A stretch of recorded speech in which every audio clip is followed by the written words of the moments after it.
Hey, call me Shape, and today I'm reacting to a video titled Why They Return After You Go No Contact. Let's get right into it. Ever noticed how the moment you decide to go no contact, the person who hurt you suddenly reappears? It's almost like clockwork. You're finally focused on your healing, pulling your energy back, and then out of nowhere, there they are. A text, a call, a social media message, and it's confusing. It makes you question everything. Do they miss me? Are they finally realizing what they lost? But let me tell you, their return isn't about you. Sometimes it's about them, their ego, their insecurities, and their need for validation. And today, we're going to dive deep into why they come back after you go no contact. When you go no contact, you do something they didn't expect. You disrupt the dynamic. So whether they took you for granted, assumed you'd always be there, or they thought they can come as they pleased, your silence forces them to confront a reality they weren't prepared for. When someone is used to having all access to you, they rarely stop to think about what life would be without you. But the moment you go quiet, it creates a void, and it makes them realize that the comfort of your presence is gone, and that realization hits them harder than they expected. It's not just about losing you, it's about losing control, losing the certainty that you'd always be there. Let's be real. When someone returns after you go no contact, it's often their ego talking. Your silence bruises their pride. They're used to that attention, the reassurance, the validation that you gave them. And when you take that away, it creates a void that they don't know how to fill. They're not necessarily coming back because they've changed or because they want to make things right. Often it's because they need to still have access to you. They still hold some kind of power over you. And that's not love, that's control. And you have to recognize the difference. When you go no contact, it sends a clear message. You're moving on. And for someone who's used to having you at their convenience, that thought is terrifying. They start to imagine you with someone else. You're giving your love and your attention and your energy to someone who actually values that. And that fear, that's what drives them back. But here's the thing. You can't confuse their fear of losing you with genuine care or commitment. Just because they're afraid to lose you doesn't mean that they're ready to treat you the way that you deserve to be treated. You've heard it before. Baby, I've changed. I realize now what I had with you. And you know what? Maybe they have.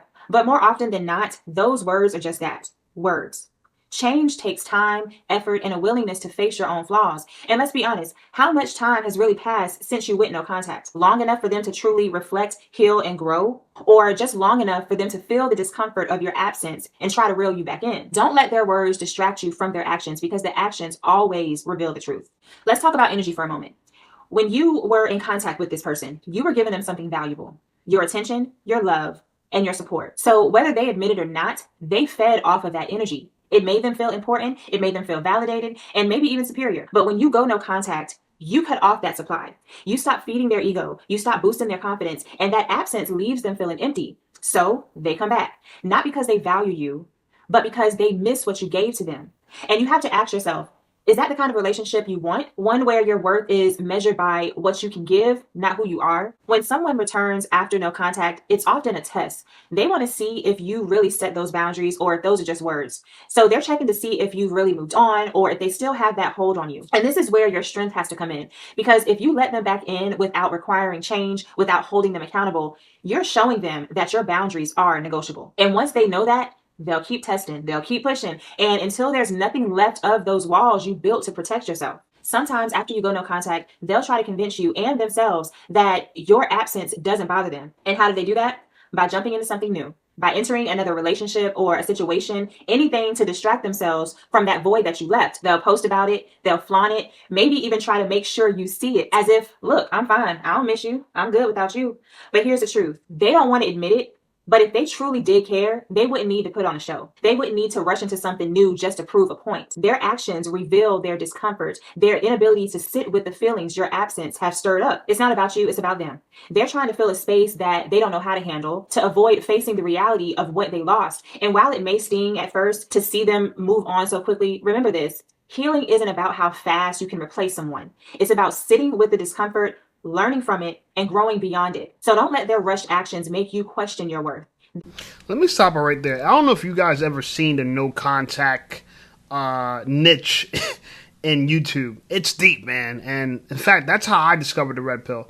I had a girl that broke up with me, and I didn't know why. I wanted to get her back. And so when I started looking up how to get my ex back, one of the strategies is the no contact rule. Now, let me tell you something. I've been dating for a long time. No contact only works. I'm going to use the word only works for girls you didn't royally screw up with. If you screwed up with a girl bad as hell, unless she's extremely toxic and you probably should avoid her, she's probably not coming back. Women have way too many options these days to go backwards. A lot of girls don't. The minute they're turned off by you, there is no going back. But I'll tell you what no contact is good for. It's good for you to move on. For you to feel like, you know what? I don't need her. Like, a lot of men have this kind of one-itis where it's like, oh my God, I lost the love of my life. Trust me, I know. I've been there before, right? And what I've discovered from feeling like this girl is the only girl I could get with, I remember like this one girl I dated, I thought she was so hot. I'm like, there's no way I'll be able to replace her. Boy, was I wrong. So my advice to you is if you're trying to get your ex back, chances are if you're young, 20, 21, 22, 23, you'll have way more girls in the future that will excite you way more, and you don't got to look in the past. Trust me. Their need to replace you says more about their emotional state than it does about you. Here's the thing about silence. It's powerful. It forces people to sit with themselves, to confront their own thoughts and feelings without your input. When you go no contact, you're not just creating space for yourself to heal. You're also holding up a mirror to the other person. You're showing them what life is like without you. And for some, that's a huge wake-up call. But for others, it's just a temporary discomfort that they want to fix so they can go about their old ways. Your silence is your power, but only if you know how to use it wisely. Have you ever noticed how people who claim they don't care often go out of their way to prove it? It's almost ironic. Like, they'll act indifferent, but their behavior is telling a different story. Maybe they'll block you on social media, or maybe they'll post things designed just to get your reaction. They're trying to show you that your absence doesn't affect them. But the effort they're putting into proving it says otherwise. True indifference doesn't need an audience. It's quiet, it's unbothered, and it doesn't seek validation. Their quick actions to move on or display indifference are often a defense mechanism. It's easier for them to pretend like they don't care than to confront the reality of their own feelings. But here's what you need to understand. Their need to act unaffected doesn't mean that your absence hasn't impacted them, I promise you. It has. They're just not ready to face it, and that's not your responsibility. Let them play their games. Let them create their own illusions. You don't need to engage. Their actions are theirs to own, and your focus should remain on your own growth and your healing. When they come back, it's tempting to let them back in, and you want to believe their words and to trust that this time it might be different. But before you make any decisions, ask yourself, does their return align with my growth? Does it honor the boundaries you've set, the healing that you've done, the person that you're becoming? Because if it doesn't, then letting them back in is just a step backward. Choosing yourself isn't easy, trust me, I know, but it's necessary. It's how you show yourself that your peace, your happiness, and your well-being are worth more than their temporary presence. And this is where silence becomes even more powerful. While they're busy trying to distract themselves, trying to prove something, you're showing that you don't need to do the same. You're showing that you're strong enough to sit with the discomfort, to face your feelings head on, and to grow through that experience. Their quick rebound or need to display indifference is their way of avoiding growth. But your silence is a declaration that you're choosing a different path, a path of strength, of self-respect, and emotional maturity. When you see them moving on or acting indifferent, remember this, you're playing the long game. You're not rushing to prove anything or to fill a void. You're focused on becoming the best version of yourself. And that's a journey that doesn't need an audience. Look, if you want to become the best version of yourself, you gotta have an abundance attitude. I indulge in these videos a lot because I was trying to get into the mind of my ex. Like, what was she thinking? What was she doing? So like I said, you'll find a lot of these videos, and these content creators do a great job at really soothing people who are going through pain. Like, I won't lie. Like, you know, I forgot the name of the dude. He, you know, I can't think of. He has some kind of cheesy kind of like intro or whatever, but he's pretty good. He talks about, you know, the mindset of the dumper and, you know, when it is okay to contact and never contact and don't do this. And if you want your ex back, this is the only way to get her. If you really want your ex back, no contact may help for a small period of time. Let's say 60, 90 days. I've had an ex where I didn't contact her for years, called her back up, and we started talking again, you know, but that didn't work. You know, go figure. What people don't realize is as time goes on, all the bad things that are going on in a relationship, you forget. Like, you completely, like, don't even remember it. But when you get back with that person, you start to remember all the things you disliked about them. And the truth of the matter is, the whole no contact is a double-edged sword. The scarcity makes people like feel like they love someone, right? It's like feel like they're like longing for you, they miss you, they want you. That's why having good space in a relationship is the best way to go about it completely. Like, instead of no contact while you're broken up, you got to kind of go no contact when you're in a relationship. Meaning, like, there's just got to be periods of times where you just don't even talk to your girl. So many of us, including myself, I make this mistake too. We give girls way too much of our time. We spend way too much of the time with girls. And what ends up happening? They get bored, we get into more fights, and then we break up. Where if you spend less time and let time pass, because girls like this idea of like, oh, I knew you for a year, 3 years, 4 years. They love that, right? They don't care that the quality of the time. They say, oh, I want quality time. I want quality time. They care about the length of the time. I've been dating him for a year. I've been dating for you for a month. I've been dating you for a week. They're going to hold that against you. They don't care what's the quality of it. I'm saying that to say that you got to give space between every time you're dating a girl, talking to a girl, for her to miss you, to want to see you. So the same experience of no contact, to me, it works best going no contact with the girl you're dating, the girl you're talking to, right? Instead of picking up your phone and responding to every text message right away, let her, you know what I'm saying? Sometimes even when you're in the middle of something, you could answer a phone call, or let that bad boy ring. Right now I'm shooting a video. So if a girl called me, I gotta let it ring because, I'm making a video. But let's say I was just editing the thumbnail. I let it ring too. Or let's say, I'm prepping a video and I didn't get started. Let that bad boy ring too. Your absence is valuable, right? Because your presence is valuable. But you need both of them in the proper proportions in order to have, a quality of presence. You have to, because too much of anything, listen, one of the things that make people fall in love is unattainability, right? To be unattainable. So that girl that you think is really hot, for you it's a big deal because she's unattainable. To Chris Brown, he don't give a crap. He's not going to chase her. She might be a dime, but he meets a dime a dozen, so he doesn't care. For you, that might be the one hot girl in your gym, in your school, in your neighborhood, and you see her all the time. You want her so bad, she never gives you no attention. That unattainability is attractive, not just for someone you don't know, but for people, again, that you're dating. So I'm going to go along with this advice, what you're saying, where it's like, they don't value, make sure they value you and this and that and other. But my best advice for people, if you broke up, chances are just move on, bro. Like, go no contact. Don't chase after them. Move on. Keep improving yourself and learn from this experience so you can be better for the next. That's my advice. While they're stuck in a cycle of distraction, you're breaking free and you're building something real, something that can't be shaken by someone else's temporary actions. There's a strength in walking away, in standing firm in your no contact and not letting their return shake you. It's not about being cold or heartless. It's about knowing your worth. It's about recognizing that not everyone who leaves deserves a way back in. And when you choose to walk away, to hold on to your peace instead of their promises, you're not just protecting yourself. You're setting a standard for how you deserve to be treated. The hardest part about going no contact isn't just resisting that urge to reach out. It's staying grounded when they try to pull you back in. And they will try. They might not do it directly. They might not do it quickly, but you'll notice those subtle signs. It might be a text that doesn't say much, but it carries weight. It could be a mutual friend that's suddenly bringing them up, or even an unexpected social media post designed just to get your attention. These aren't coincidences. They're calculated moves to see if they can still affect you. But here's the thing. Your strength lies in how you choose to respond, or rather, how you choose to not respond. Every time you resist the urge to engage, you're reclaiming your power.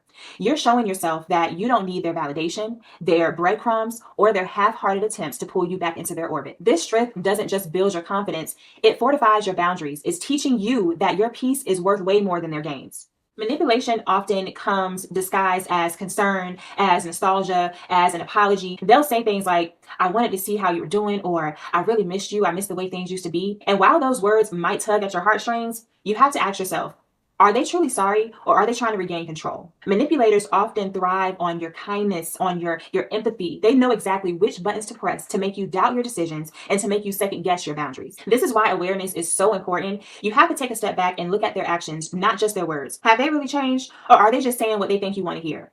Are they genuinely trying to make amends, or are they trying to manipulate their way back into your life? The more you can recognize those tactics, the less power they'll have over you. One of the greatest lessons you'll learn in going no contact is this. You don't have to fix their discomfort.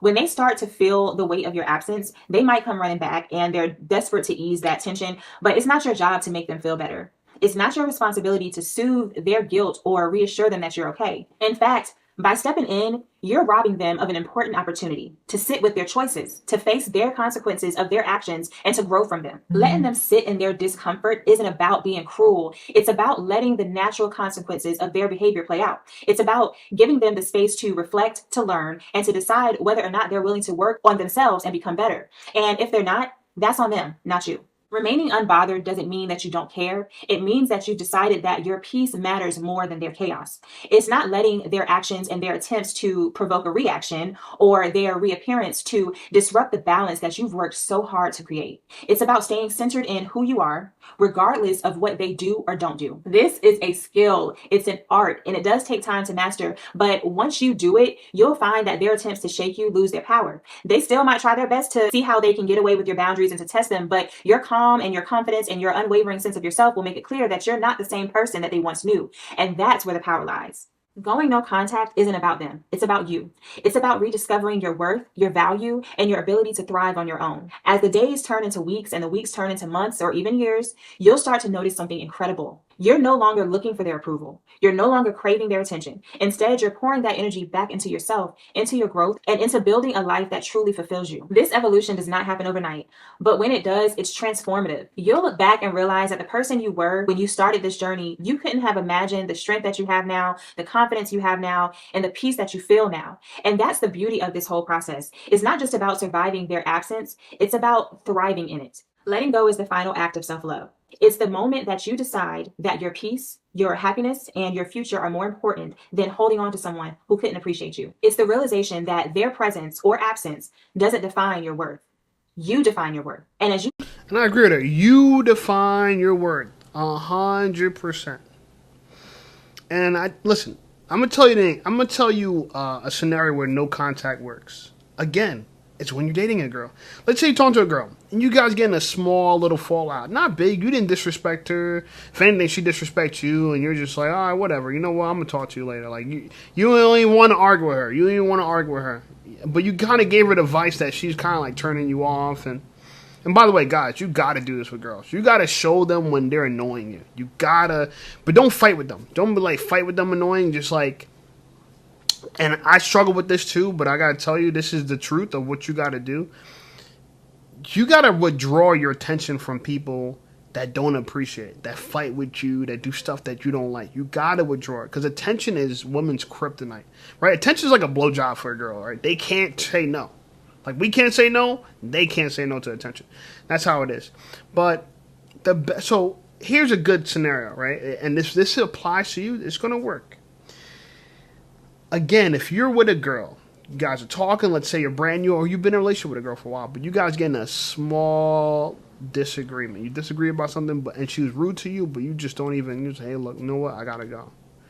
In that scenario, yes, don't call her back. Wait till she reaches out to you. So that's a perfect version of no contact, but you're still in a relationship with a girl. You guys are still in good terms, right? Because sometimes you could get in a little spat with people, but still be in good terms. Now, if you get in a major spat with someone, chances are you're never going to hear from them again because they're going to associate you with negative energy, and it could really be them. But if someone invites you to dance with them and play with them in the mud, you can't go because now you're both muddy, and they could just blame you for being just a muddy person, messy person. I'm just saying, you know. And this is what women do. Women are very good at doing mental gymnastics. I'm telling you. I've seen it all before. They're very acrobatic with the words and the word salads. So those are the scenarios where I feel like no contact works. Also, in a scenario where a girl hangs up on you. Let's say a girl's mad at you did something. Oh, you told a girl, like, I'm going to pick you up. You didn't pick her up. She's like, well, you're not going to pick her up. Let's say she just violently hangs up on you. So she's mad. Let's just say she's mad at the moment. You know it's like a temporary fleeting thing. Again, perfect time to use no contact. Ignore her. Don't call her back. Wait till she calls you. If she doesn't call you, never call her back. The best way I like to put it, and I think Corey Wayne said this, and these are the people, I'm going to always shout out the people who helped me kind of figure out the game. And I know a lot of girls be bashing Red Pill. Oh, Red Pill's so bad, Red Pill's so bad. No, I learned a lot from the Red Pill. A ton. I never even thought about thinking about female psychology like the way we're discussing now. And I never knew people even got in such deep conversations about it. I'm fascinated about it, and I'm not saying I'm perfect, but I've learned a lot from it. The thing is this, right? What I learned from Corey Wayne is that you gotta just hang out with girls, have fun, hook up. That's it. Like, don't. It really is really, really simple. And if a girl's a hard time, like difficult to get along with, you should just dump her. You should just move on from her. Straight up. Like, don't try to rekindle things with her. Like, you got to be able to, like, one of the hardest things for me to do is to let go of an attractive girl that gets on my nerves. It's so hard. If a girl looks good, it's like all her bad behavior she gets away with. And it's a scarcity mindset. It's a scarcity mindset because you know how attractive some girls are. No, they're not easy to replace. So you're constantly thinking about, oh, well, let me just deal with her ish because she looks good on my arm. When I go here with her, I look good. My family knows me for having her. When I'm at the gym, she makes me look good. But those are the exact girls you need to just, if you really don't want to get with them, just friend zone them. Especially if you smashed already, friend zone them. Hey, look, listen, I think we fight a lot as in a relationship. Why don't we just be friends? You're pretty cool. We can get along. Let's just be friends. And if that doesn't shape them up, then I don't know. But when you communicate with someone in general, and this is why I said I learned from Corey Wayne, it's like a game of tennis. You hit the ball across the net, you wait for them to hit the ball back. You don't double text them. You don't double call them. None of that stuff. And no contact is in that same kind of energy. Stop chasing women. I called a girl and she didn't answer. I'm not going to call her back. I left her a voicemail too. I'm not going to call her back. If she didn't answer, whatever. I lose you. We lose each other. Maybe you'll still have a good life. I don't know. I'm not here to help you. And I'm not saying that people are going to die without me. I'm just trying to say I know I offer value. I can help people. If you don't want my help, absolutely fine. If you don't want my value, absolutely fine. That is up to you. That is your prerogative, right? But like I said, it's a game of tennis. Don't hit the ball across the net. And then if they don't hit it back, don't run on the other side of the net, throw the ball back, and then hit it back again. No, you hit it once. The ball's in their court. If they want to play, they got to hit it back. If not, stop playing the game. It's that simple. But a lot of men don't know how to do this, and then that's how they turn into creepers. They're creepy, and they turn into people who stalkers. You know what I'm saying? So it's putting women on a pedestal, right? And the last point I want to make is nobody, I mean absolutely nobody's worth having if they're not definitely extremely interested in you. I think one red pillar expressed it as, I don't do yes, I do hell yes. Meaning like a girl has to really like me. I don't want her like when it comes time to hooking up and smashing, she's like, oh, okay, sure. I want to be like, hell yeah, let's do it. You know what I'm saying? You want her to be excited, enthusiastic about it. If she's not, bro, she's not worth it. Don't waste your time. Work on yourself and wait till you find someone that can appreciate you like that. All right? Anyway, that's the video. Like, comment, subscribe to the video. I appreciate you guys. Check out some of my other videos, and I'll see you over there.